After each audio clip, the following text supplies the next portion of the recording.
My girlfriend spent all my money after she met new, glamorous people at her new job, so I dumped her and made her give me back everything she spent. And blew through over $10,000 of my savings in just 4 months, and I didn't even realize it until she booked a surprise vacation to the islands, without me. When I saw the charge, I knew this wasn't just about the money anymore. It all started when I landed the job at this trendy marketing firm downtown. The people she worked with weren't like her old coworkers. These weren't the folks you grab a beer with at a local dive after work. No, they were flashy, living their lives like an Instagram feed come to life. Expensive handbags, luxury watches, and motivational speeches about manifesting wealth and living your best life. I could tell and was drawn to it. She'd come home talking about this coworker's designer heels or that coworker's empowering morning routine that involved crystals and green juice. At first, I figured it was harmless. Who doesn't get excited about new coworkers? But then the small changes began. She started dressing differently, spending hours curating chic outfits for work. Then came the personal trainer, the weekly hair appointments, and the new obsession with luxury skincare products. All of it was expensive. I brought it up once, jokingly asking if her paycheck had doubled overnight. She just laughed it off and said, "You have to spend money to make money, right?" I didn't think much of it then, but I should have. The shift in and didn't happen overnight, but it felt like it did. One day, we were the same couple who spent weekends cooking together and watching old movies, and the next, she was someone who spent hours curating the perfect look for work. I didn't know it at the time, but that was only the beginning. It started with her phone, an upgrade she said she needed because everyone at work had the latest model. I didn't think much of it at first, and wasn't the type to chase trends. She had always been down to earth, someone who liked simple things. But when she brought the phone home, the way she cradled it like a trophy struck me as strange. I asked her, "Did you really need that?" "Yes," she said without hesitation. "It's not just a phone. It's about staying connected and having the right tools. You know how fast-paced my job is." I nodded, but something about her tone felt off, like she was rehearsing a line she had heard someone else say. Over the next few days, I saw her constantly scrolling through apps, taking pictures of everything, even her morning coffee.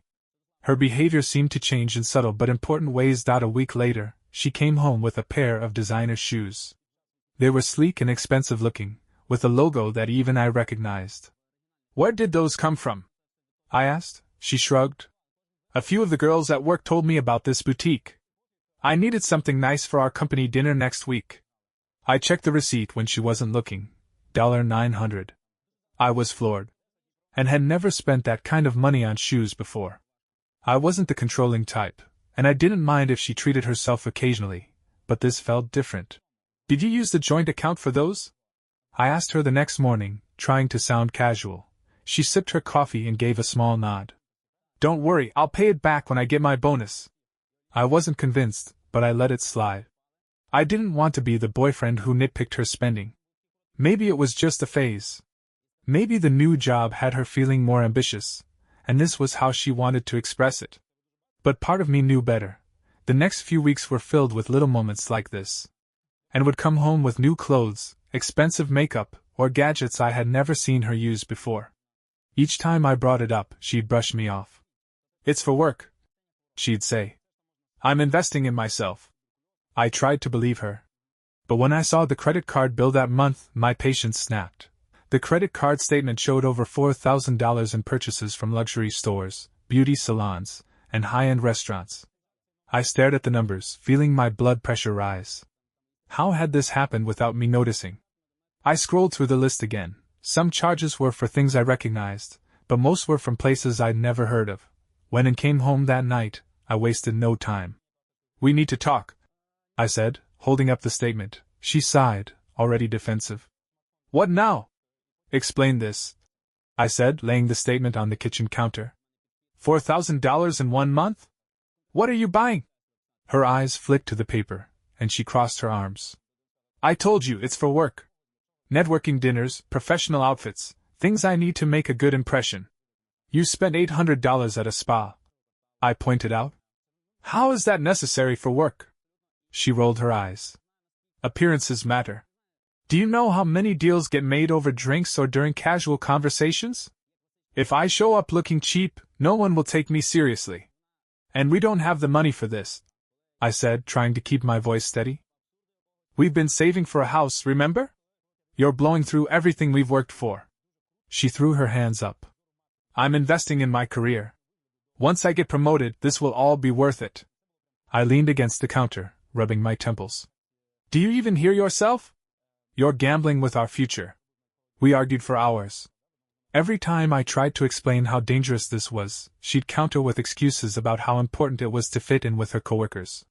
You don't understand what it's like, she kept saying. They expect a certain image.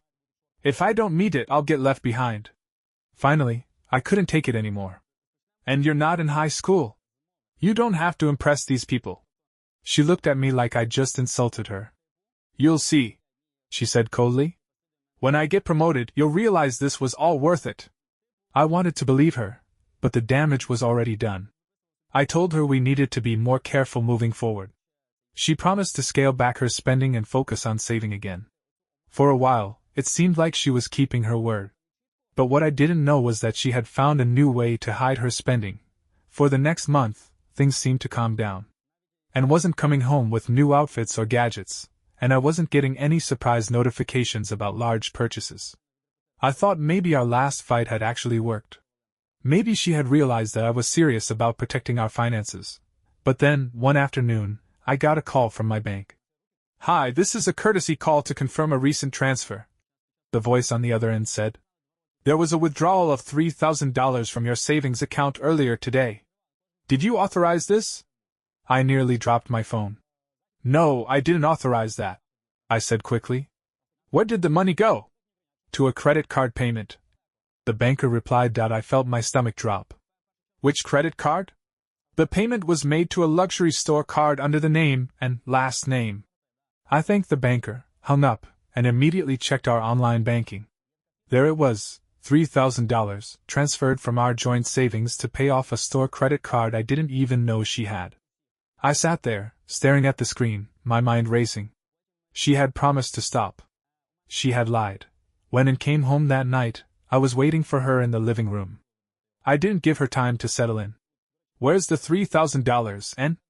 Her face went blank. What are you talking about? The money you transferred today, I said. You used it to pay off a store card. You promised me you'd stop. Her shoulders tensed. I was going to tell you, she said quietly. When? I snapped. After you drained the rest of our savings? She dropped her bag on the floor and sat on the couch. I had no choice, she said. I was behind on payments, and they were going to freeze my account. I needed to clear the balance. Why do you even have that card? I asked. When did you open it? After our last fight, she admitted, not meeting my eyes. I didn't want you to get upset every time I bought something, so I opened a new account. I couldn't believe what I was hearing. So instead of stopping, you decided to hide it from me? I didn't think it would get this bad, she said, her voice cracking. I thought I could handle it. I felt the anger boiling inside me, but I forced myself to stay calm. And this isn't just about the money. You lied to me. You went behind my back and spent thousands of dollars, and now you're telling me you thought you could fix it on your own? She started crying, but I didn't feel sympathy this time. I was too exhausted to care. I just wanted to fit in, she sobbed. I didn't mean to ruin everything.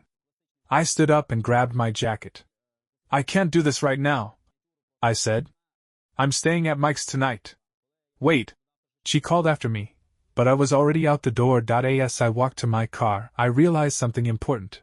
This wasn't just about a spending problem, and had become someone I didn't recognize, someone who valued appearances and validation from strangers more than our relationship. I had spent months trying to fix things, but it was clear now that she didn't want to be fixed. That night, I made a decision. I spent the night at Mike's, lying awake on his couch, thinking about how we got here.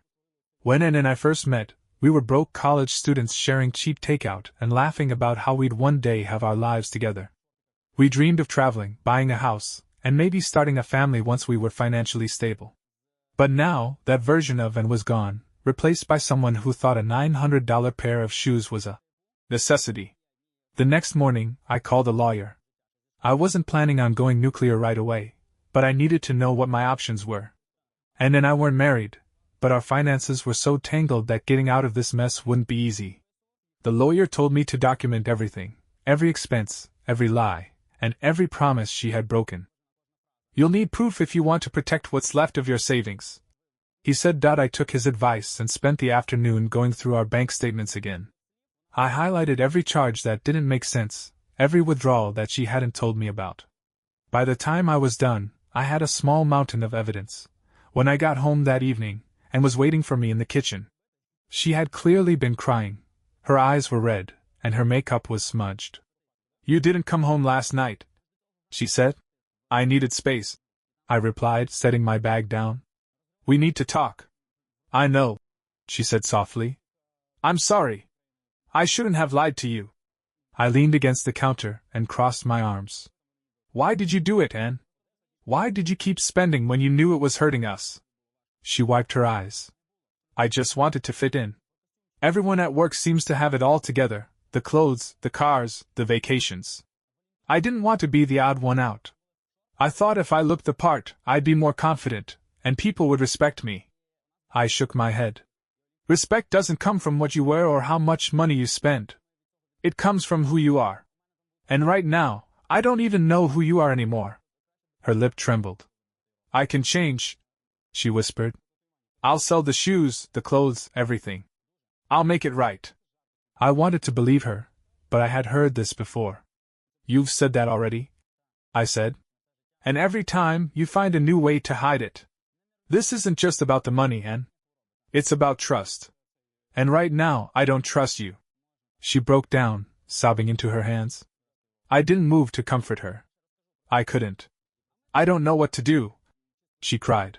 I do, I said. I'm leaving. I've already spoken to a lawyer, and I'm untangling our finances. You need to figure out how to fix this on your own. Her head shot up. You can't leave. We've been through so much together. And that's what makes this so hard, I said, my voice cracking. But I've given you chance after chance, and you've thrown them all away. I can't keep doing this. For a moment, it looked like she was going to argue, but then she slumped back into the chair. What do you want from me? She asked quietly. You're going to return the money you took, I said. Sell whatever you need to sell. Get a loan. I don't care how you do it, but you're paying me back. And once that's done, we're done too. She didn't respond. I left the room, packed a bag, and walked out the door. I didn't go back to Mike's that night. Instead, I checked into a hotel, needing time alone to clear my head. I lay on the bed, scrolling through the photos on my phone. There were pictures of Anne and me from vacations we had taken together, weekend hikes, dinners at small local restaurants. We had always been good at making the best out of simple things. But those memories felt distant now, like they belonged to a different couple. The next morning, I woke up to 5 missed calls from Anne and several text messages. We need to talk. I'm sorry. Please come home so we can work this out. I ignored them. I needed time to figure out my next move. By midday, I checked my bank app out of habit. I was hoping to see that she had started transferring the money back, but instead I saw something worse. There was another large charge on the account. A $2,500 purchase at an online retailer I didn't recognize. My fingers trembled as I scrolled through the details. She had bought a new designer handbag. I felt the anger rise in my chest. I had given her one last chance, and she had blown it. I drove back to our apartment, furious and determined to end this once and for all. When I got there, and was sitting on the couch, scrolling through her phone like nothing had happened. She looked up when I walked in, her face brightening for a moment. You're back, she said. Yeah, I replied, slamming the door behind me. Check the bank account. Her smile faded. I was going to return it, she said quickly, as if that made any difference. You're unbelievable, I said. After everything we talked about, you went and spent more money. Do you even care about what you're doing to us? I panicked, she said, tears welling up in her eyes. I thought you didn't think. I cut her off. That's the problem. You keep telling yourself this is for work, for your future, but it's not. It's for you. You're addicted to this lifestyle, and you don't care who you've hurt in the process. That's not true, she said, standing up. I care about you. I care about us. I just didn't know how to stop. I shook my head. You didn't want to stop. If you cared, you would have listened the first time I told you this was a problem. She wiped her eyes, her voice shaking. I'll return everything. I'll sell the bag, the shoes, the clothes. Just don't leave me. I looked at her, trying to see the woman I had fallen in love with, but she wasn't there anymore. It's too late, I said. I already spoke to a lawyer. I'm cutting all financial ties with you. I can't trust you, Anne. This relationship is over. She collapsed onto the couch, sobbing. I watched her for a moment, my chest heavy with a mix of anger, sadness, and relief. I didn't want to leave like this, but I had no choice. You have until the end of the week to pay me back, I said. If you don't, I'll take legal action. I'll fix this, she whispered through her tears. I'll fix everything. But I didn't believe her anymore. I walked out the door and didn't look back. By the end of the week, and returned half the money. The rest came in the night before the deadline. She called, begging for more time and a chance to talk. We can fix this, she said through tears. We can't, I replied. You've lied too many times. Her voice cracked. Is there any part of you that still loves me? I hesitated, but the answer was clear. No. The next morning, the final payment hit my account, and I finalized the financial split with my lawyer. I moved out of the apartment and started over. A few weeks later, she sent me one last message. I'm sorry for everything. I hope you find someone better. I didn't reply. It was over. Love isn't enough without trust. I learned that the hard way, but at least now, I was free to rebuild my life.